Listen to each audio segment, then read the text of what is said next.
Hello friends, नमस्कार। आज का नुस्खा है बुखार आना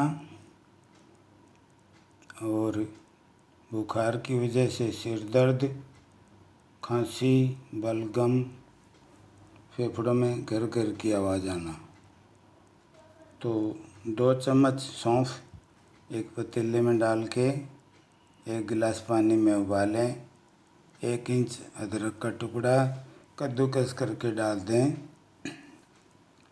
और पानी को बिल्कुल धीमी आंच पे उबलने दें। आंच बिल्कुल धीमी होनी चाहिए, नहीं तो पानी जल जाएगा। 2 लौंग कूट कर डाल दें, बस 2 काफ़ी है, गर्मी का मौसम है।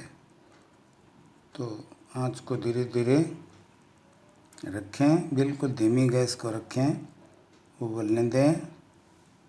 इसके बाद हमें डालना है 4 इलायची, छोटे वाली इलायची, हरी इलायची जिसको बोलते हैं।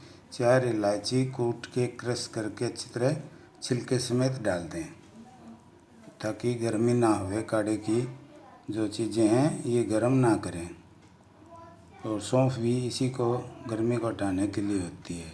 तुलसी के 8-10 पत्ते डाल दें और पानी को धीरे धीरे उबलने दें, अच्छी तरह पकने दें। जब पानी रह जाए आधा, यानी 1 गिलास का आधा रह जाए, तो उस टाइम आधी से आधी चौथाई चम्मच दालचीनी डालकर उतार लें। उतार कर 2 मिनट के लिए ढक कर रख दें।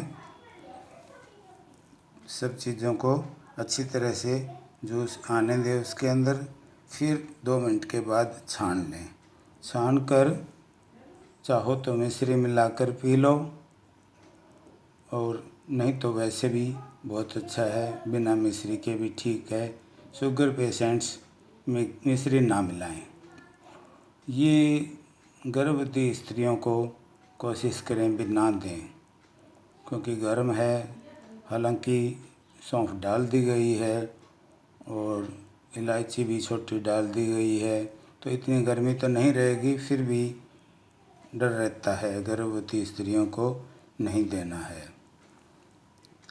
तो ये काढ़ा सुबह शाम 2 टाइम, या बुखार बार बार आ रही है तो टाइम तो सुबह शाम का ही रखें, लेकिन 3-4 दिन तक पिलाएं। 3-4 दिन बाद इसका पूरा रिज़ल्ट आ जाता है। धन्यवाद।